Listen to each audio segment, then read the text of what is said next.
through the side forms into that front form.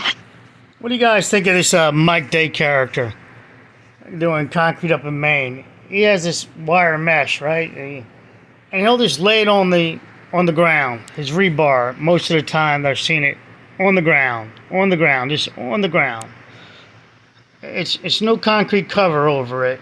I mean, I've seen him pull at it a few times and then just step on it and then just puts it back on the ground. No chairs. I saw him one time use chairs in a recent video. I'm like, wow, they must have demanded it per the engineer. And even the spacing looked okay.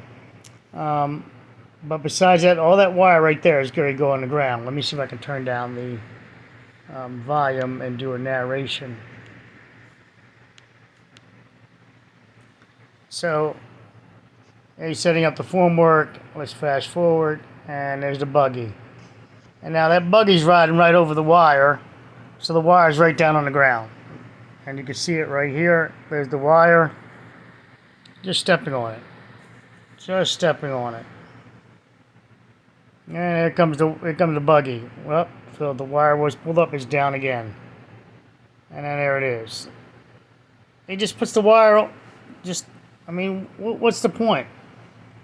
What's the point? This is for a personal, it's not traffic pad anyway, but he has it on the ground. And it's ridiculous. Then they walk on it, and of course, it's going to settle down. It's nothing going to hold it up without the chairs. It's not going to stay where it is. But in this case, it will stay where it is. It's on a damn ground. Look at it. It's just laid flat. He pulls around the edges a little bit. And then, of course, that just pops back down.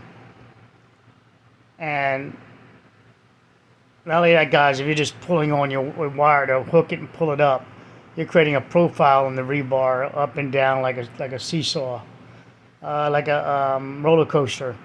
It's not how rebar works. Not in a roller coaster format. You can't just magically do that on a pad. So, I mean,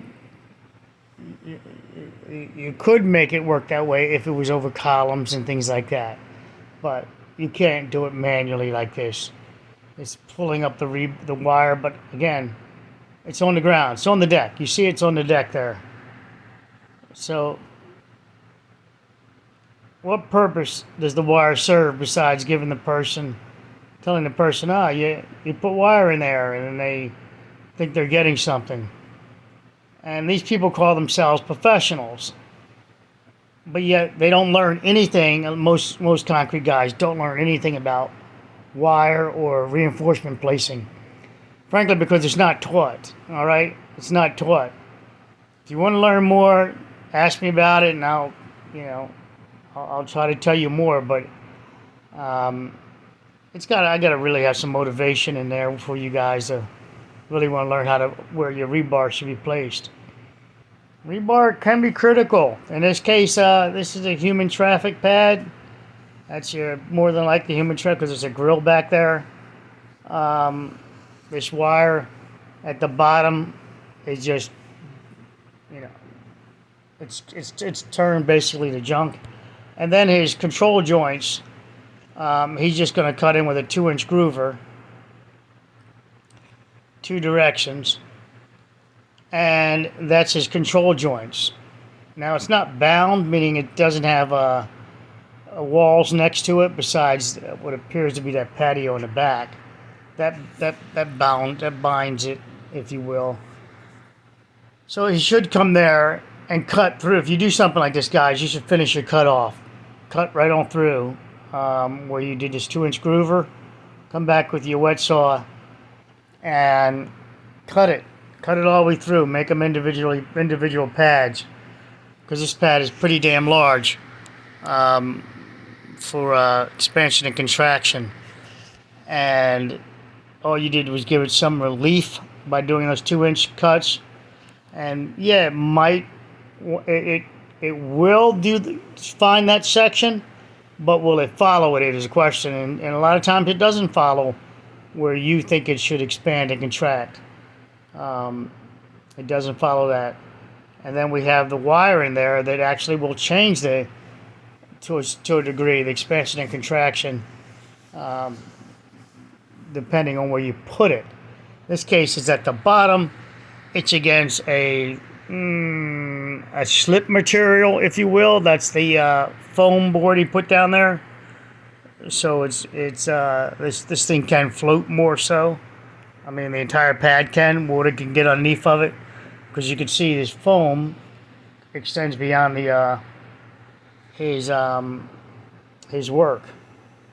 So water can definitely get underneath this pad and cause some freeze heaving cycles, depending if the water can get underneath of it or how much can get underneath of it, and if it can freeze. Again, because of the foam there. Now, he said they're gonna landscape it. Again, water comes off the pad. It's got to come off the pad. One of the directions the water is going to come off the pad. So think of this as a roof. And part of this end of this pad section is going to act like a gutter. Water is going to roll off. It's going to come down and go down the side, not just onto the soil, and onto the foam, and it's going to want to work its way back under there. And then that's when you can get your freeze thaw, and then your fractures coming near the edge. It's theoretical because it hasn't happened yet, but underestimating your water runoff, in this case lack of water runoff away from the property of the subject, is the issue. Water getting underneath of it, the foam, is an issue. So yeah, that should be addressed in some form, where you're going to get that water continuously away from the foam expansion. Take care. Love you guys, and thanks for the cat support. Any of you guys on the other channel giving me some cat love, appreciate it. That means helping sponsor the stray cats I take care of. I don't need any money, so you don't have to send me a dime. But the cat love, yeah, I'll take that cat love money. All right, take care. Love you. Bye.